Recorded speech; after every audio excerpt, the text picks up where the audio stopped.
¿Qué tal, querido pueblo? ¿Cómo están ustedes? De seguro que por estar en Cristo están muy bien. Bueno, como siempre, queremos recordar la página de la iglesia, cristo.uy. Y ahí, buscando en Google, va a aparecer en amarillo el librito que da vuelta a las hojas mientras se va cargando para que puedan escuchar los mensajes del pastor Reinaldo Gómez, que ha sido nuestro líder, los que nos dio esta visión maravillosa de la certeza de nuestra salvación en un reconocimiento a la grandeza de nuestro querido Salvador Jesucristo. Por Él es que nosotros somos salvos y podemos estar seguros, además, que esta salvación no la vamos a perder. En el mensaje pasado se nos fue el tiempo y se cortó la grabación y estábamos hablando acerca de que Dios es justicia, que Dios hace justicia. Y meditamos en la parábola de una viuda que iba ante un juez pagano pidiendo que le hiciera justicia. Y por algún tiempo no accedió, pero finalmente, cansado de tener que soportar los reclamos de esta viuda, le hizo justicia. Si este juez injusto le hizo justicia, ¿cuánto más no hará Dios justicia? Un Dios que está atento a las oraciones de su pueblo, aquellos que le piden insistentemente por todas esas situaciones que a veces tenemos que vivir acá en la tierra, padecer en manos de otros injusticias. Y bueno, sabemos que Dios en el presente nos hace justicia. A veces no tenemos ni necesidad de pedirle y podemos ver cómo Dios se encarga de hacer justicia. Pero además, la palabra de Dios nos habla de que va a haber una justicia final en este mundo.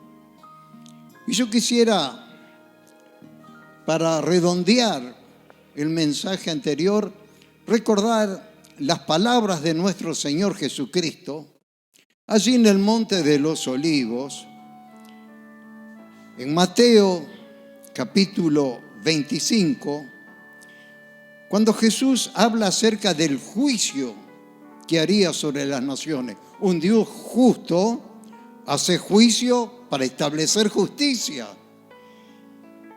Y se llama así este pasaje, el juicio de las naciones, comenzando capítulo 25, verso 31.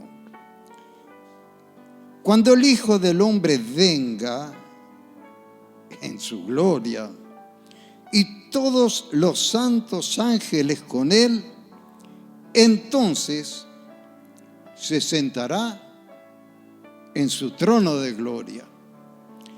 Y serán reunidas delante de Él todas las naciones. Y apartará los unos de los otros, como aparta el pastor las ovejas de los cabritos. Y pondrá las ovejas a su derecha y a los cabritos a su izquierda.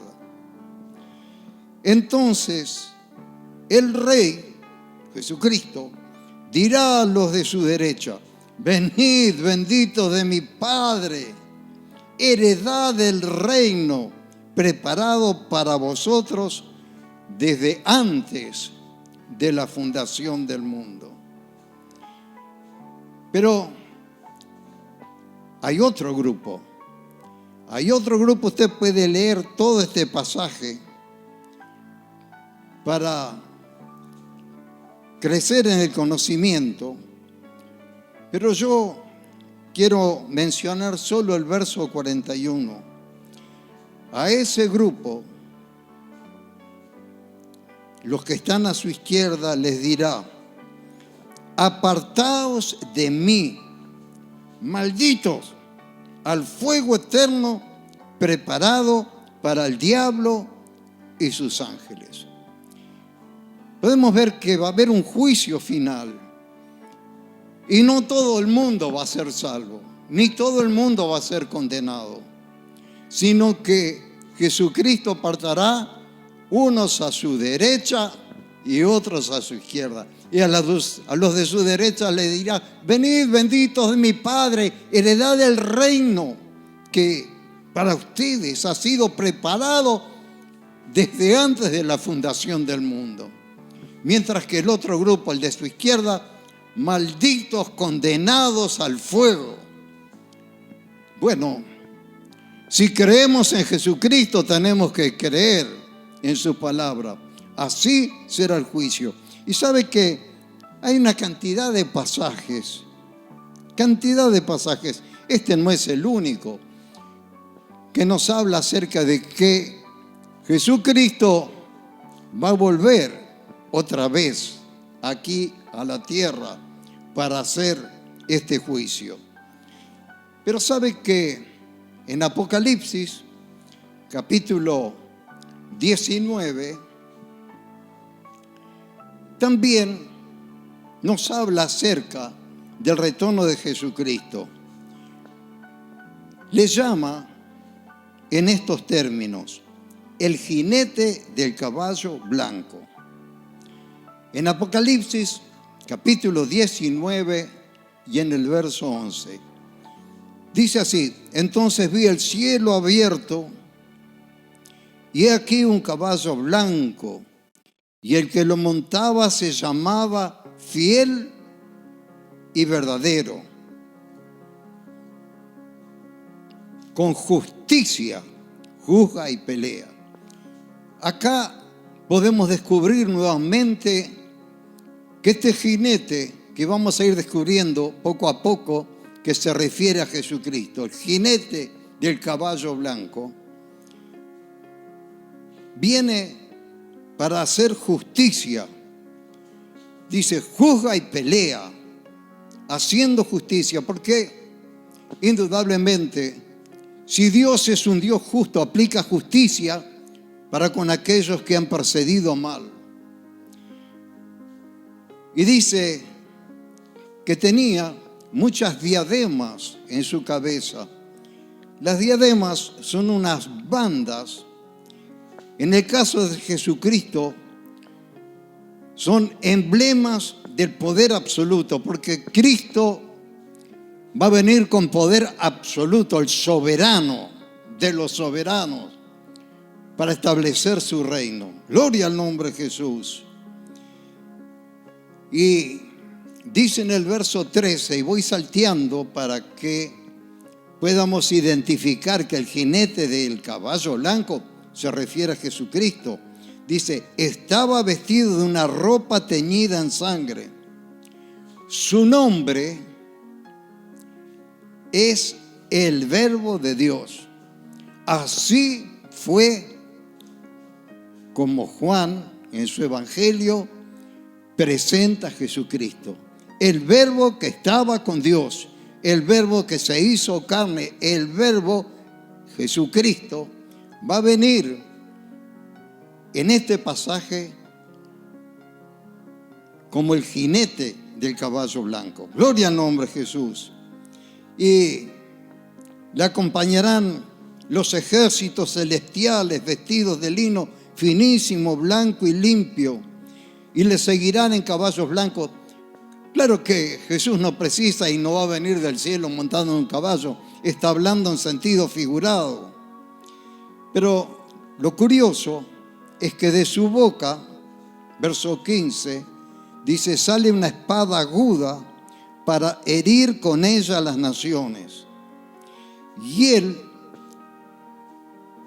las regirá con vara de hierro, y él pisa el lagar del vino, del furor, de la ira del Dios Todopoderoso.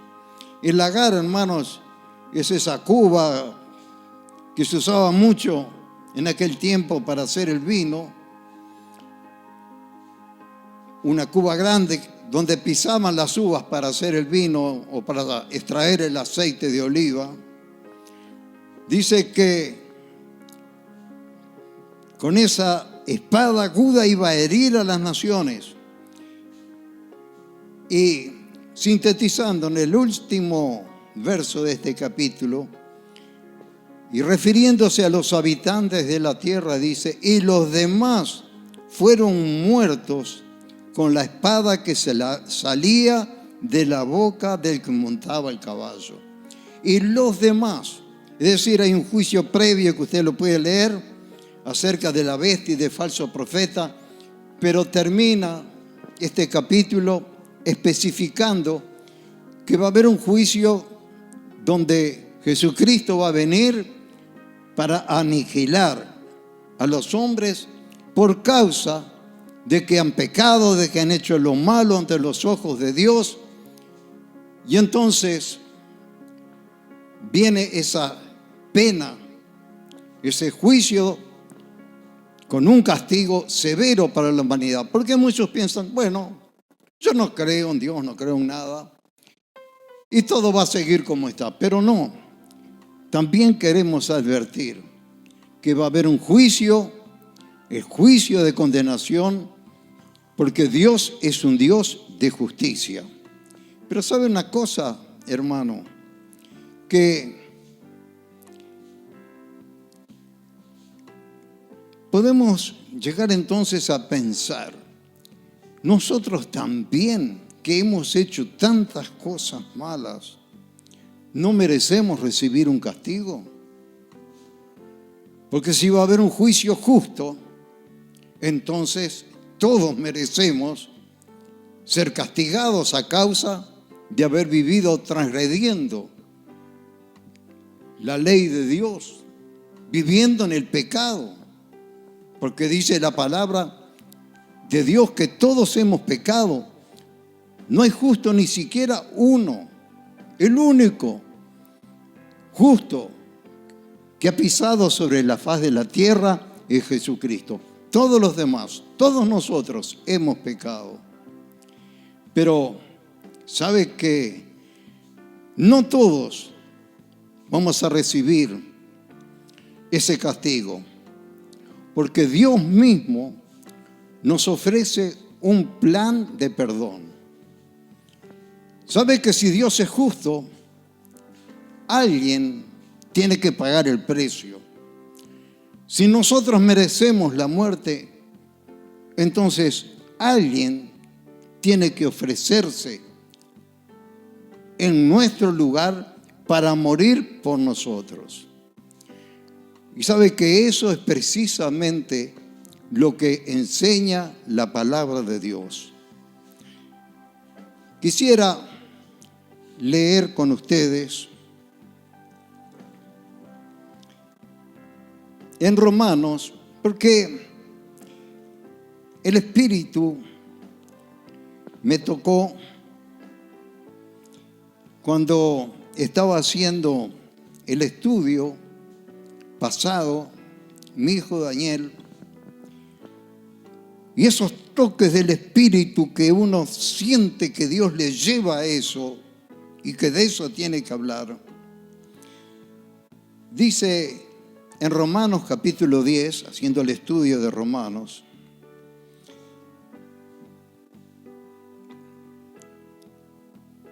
¿sabe que en el verso 2, 10, verso 2, dice: porque yo les doy testimonio que tienen celo de Dios, pero no conforme a ciencia. ¿Quiénes son los que precisamente acá la Escritura habla de que tienen celo de Dios, pero no conforme a ciencia, no conforme a conocimiento? Y se está refiriendo específicamente al pueblo judío. Tienen celo, pero no tienen sabiduría porque quieren establecer su propia justicia.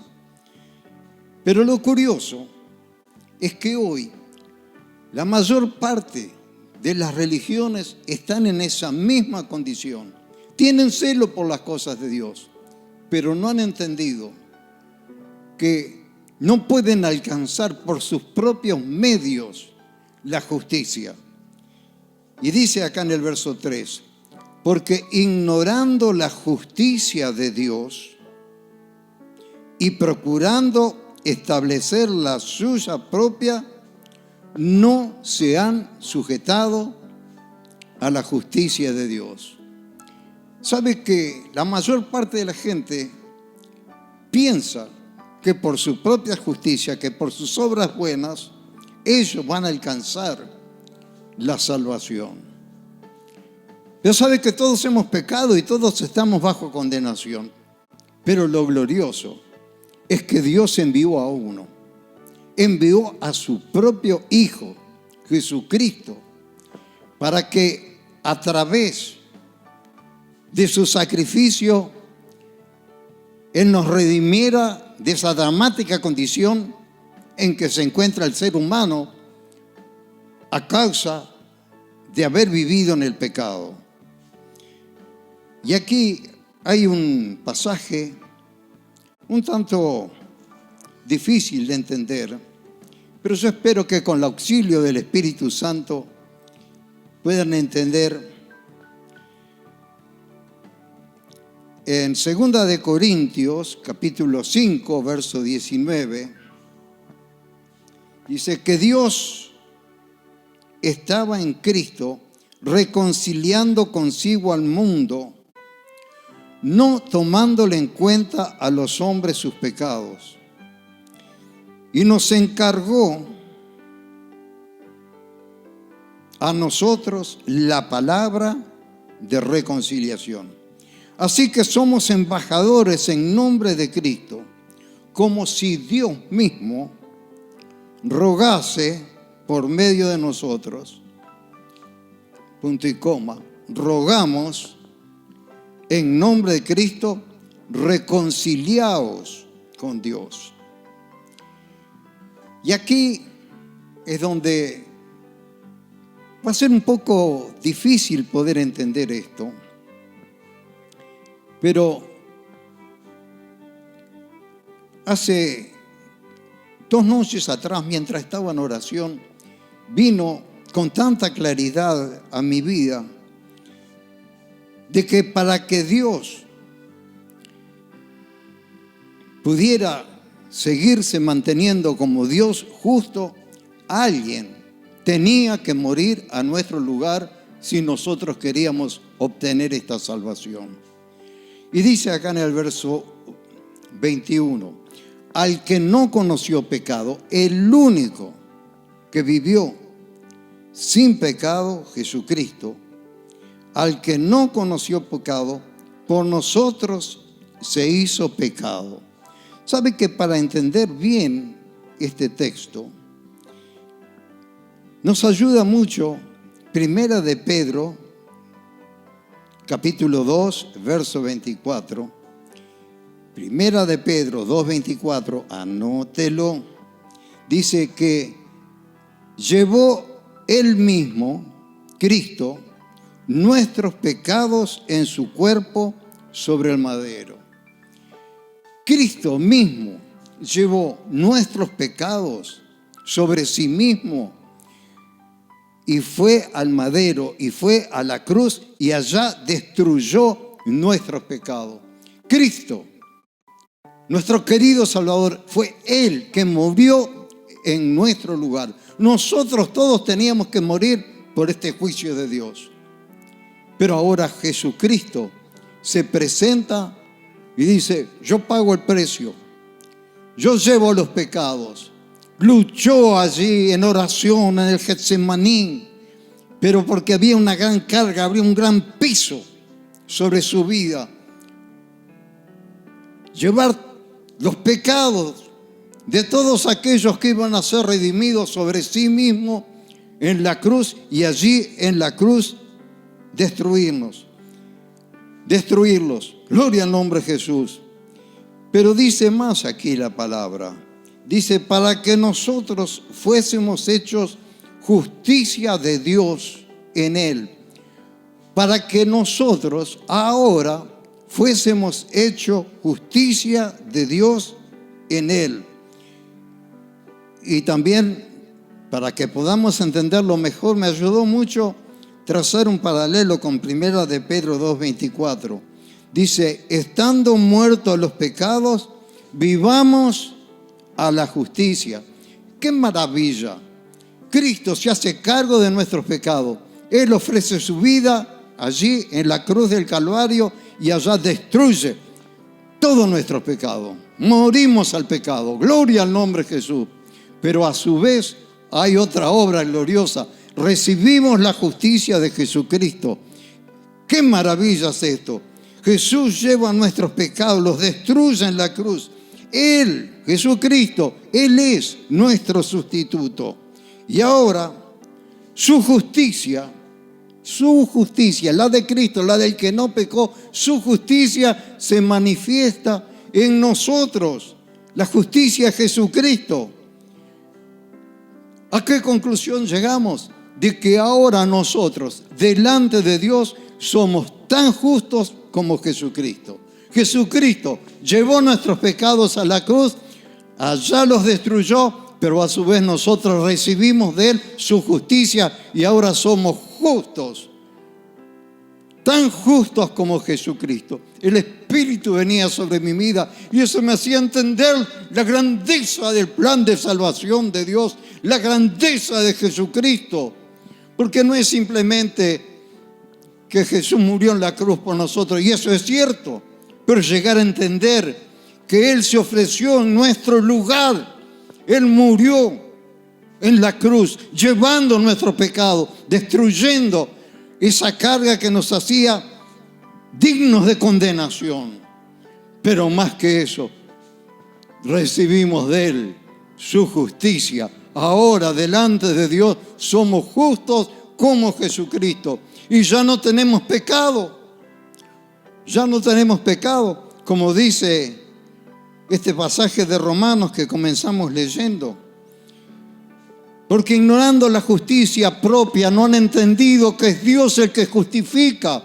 Ignorando la justicia de Dios, procuran establecer la justicia propia y no se han sujetado a ese plan de redención, la justicia de Dios. Porque el verso siguiente dice, verso 4, porque el fin de la ley es Cristo para justicia a todo aquel que cree. Y ya no hay más pecado porque el fin de la ley es Cristo. ¿Qué cosa es pecado? ¿Sabe cuántos hay que no saben lo que es pecado? ¿Qué definición bíblica? Pecado, transgresión de la ley. Pero ahora hemos sido librados. El Espíritu de vida que está en nosotros nos ha librado de la ley de condenación, de la ley que fue destruida, porque el fin de la ley es Cristo para justicia de todo aquel que cree. ¡Qué maravilla, hermano! Hoy tenemos una seguridad de nuestra salvación, que no vamos a perder esta salvación, que quedaron destruidos todos nuestros pecados y ahora tenemos segura salvación. Somos considerados justos por Dios a través de su sacrificio en la cruz del Calvario. Gloria al nombre de Jesús. Dios bendiga a este pueblo y ayude a entender cada día mejor estas palabras. Reitero para terminar, Jesucristo llevó sobre sí mismo nuestros pecados. Como dice Pedro, llevó Él mismo nuestros pecados en su cuerpo sobre el madero y allá quedaron destruidos en la cruz. Amén. Para que se manifestara su justicia, la justicia de Cristo en nosotros, y ahora nosotros delante de Dios por su sacrificio somos presentados justos y ya no hay más condenación para nosotros. Por eso Dios es el que justifica. Gloria al nombre de Jesús. Dios justifica. Ese es el título del mensaje.